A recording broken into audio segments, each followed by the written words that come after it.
हाय प्यारे बच्चों, क्या आप उत्तल दर्पण और अवतल दर्पण में अंतर जानते हैं? यदि नहीं तो चलिए इस वीडियो में हम कंप्लीट देखते हैं उत्तल दर्पण और अवतल दर्पण में अंतर। तो चलिए शुरू करते हैं। हमारे टॉपिक का नाम है अवतल दर्पण व उत्तल दर्पण में अंतर। हमने अवतल दर्पण और उत्तल दर्पण का विस्तार से दोनों टॉपिक अलग अलग हमने कवर किया है और बहुत ही अच्छे से उत्तल अवतल दर्पण और उत्तल दर्पण में प्रतिबिंब को भी बनाना हमने बहुत ही आसान तरीका सीखा है। यदि आपने नहीं देखा है तो पिछले हमारे वीडियो जाके प्लेलिस्ट में जाके देख सकते हैं। यहाँ हम डायरेक्ट अवतल दर्पण व उत्तल दर्पण में अंतर को समझते हैं। पहले तो अवतल दर्पण व उत्तल दर्पण परिभाषा है ना।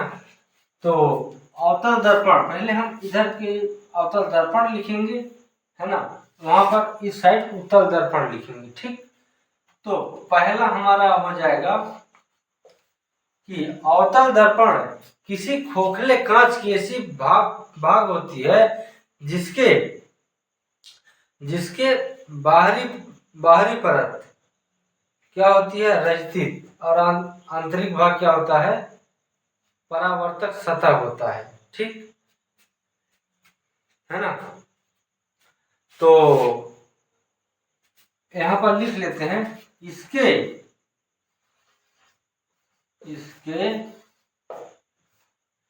आंतरिक भाग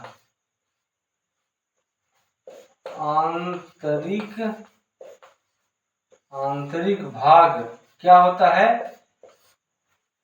परावर्तित सतह होता है।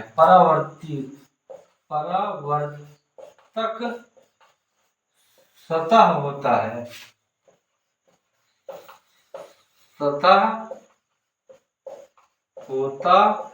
है। ठीक है। इसके क्या होता है, बाहरी भाग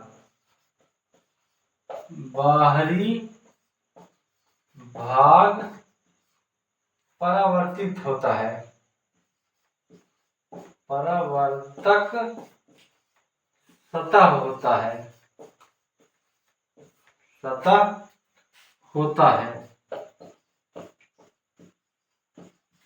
इतना आपको समझ में आया होगा। क्योंकि इसका परिभाषा होता है अवतल दर्पण का, किसी खोखले कांच की ऐसी भाग होती है जैसे यहाँ पर किसी खोखले कांच, जैसे खोखला कांच ऐसी भाग होती है जिसके क्या होता है, आंतरिक भाग, यहाँ पर आंतरिक भाग परावर्तित होता है तथा बाहरी भाग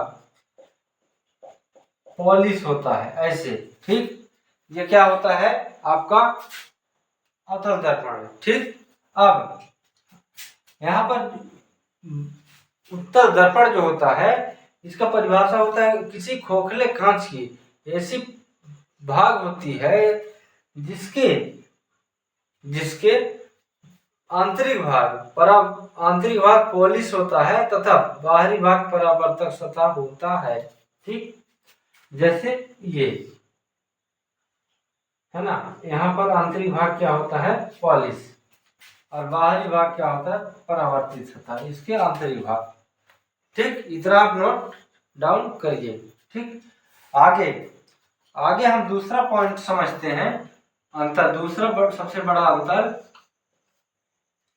है ना, आपके एग्जाम में पूछा जाता है बच्चों, इसलिए इसको ध्यान से बिल्कुल पढ़ें। बहुत ही अच्छे से हम इसको समझने वाले हैं। मैंने पहला क्या कहा, हम अवतल दर्पण और उत्तल दर्पण में अंतर को समझते हैं, अंतर को जानते हैं।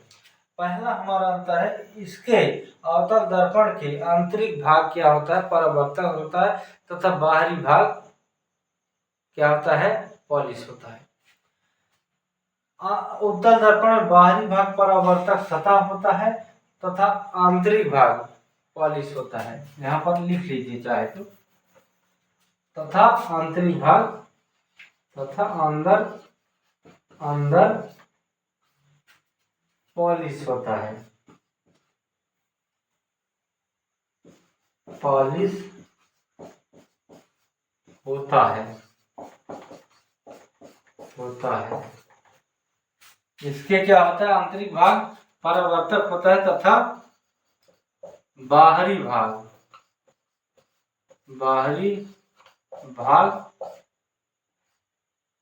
पोलिश होता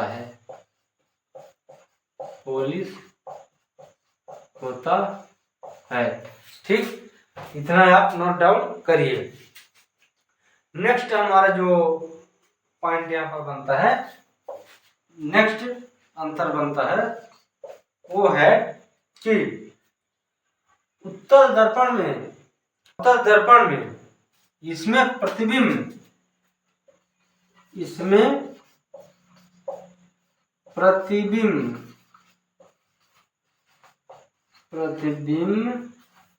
आगे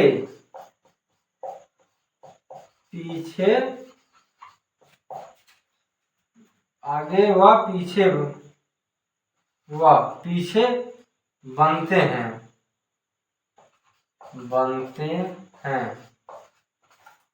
इसमें तथा किसमें, उत्तल दर्पण में। इसमें केवल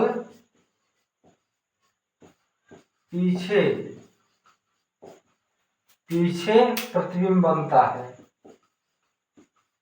प्रतिबिंब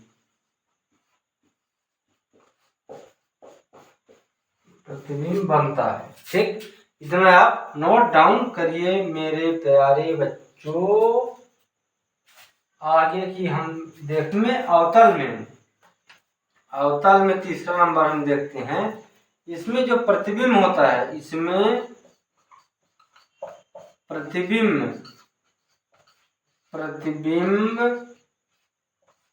छोटे व बड़े वस्तु से बनते हैं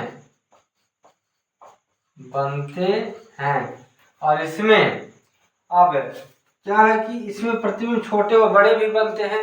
इससे वस्तु जैसे कोई वस्तु रखा है, अलग अलग प्रत्येक स्थान पे रखने से उसका क्या हो, प्रतिबिंब का आकार क्या होता है, बदलता रहता है। उत्तल दर्पण में लेकिन इसमें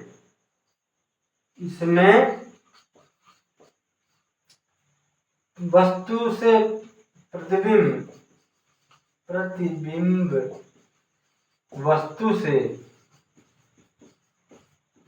वस्तु से हमेशा बोल रहा हूं मेरे प्यारे बच्चों, हमेशा छोटे बनते हैं। कैसा बनते हैं, छोटे बनते हैं,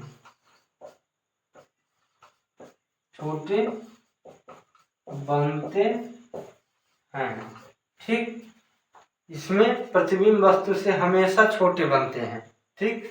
और यहाँ चौथा मोस्ट इम्पोर्टेंट जो हमारा अंतर है, अवतल दर्पण वस्तु से जितनी पास रहेगी प्रतिबिंब भी उतने ही पास बनेगा, ठीक। वस्तु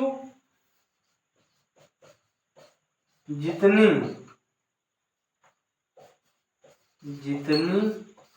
पास होगी तो प्रतिबिंब उतना पास तथा छोटा या समान आकार में बनता है, ठीक। इसमें हमेशा वस्तु से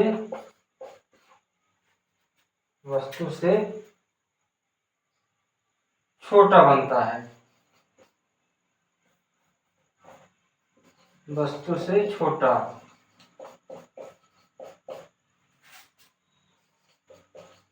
बनते हैं। ठीक,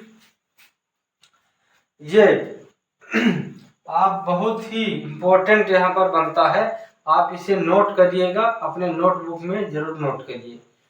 इसके कल से हम स्टार्ट करेंगे लेंस के बारे में। हम कल से एकदम भौकाल वीडियो देखेंगे, आपके अवतल लेंस उत्तल लेंस के बारे में विस्तार से कंप्लीट वीडियो बनाएंगे, अब कंप्लीट हम पढ़ेंगे। तो मिलते हैं नेक्स्ट वीडियो में, तब तक के लिए जय हिंद।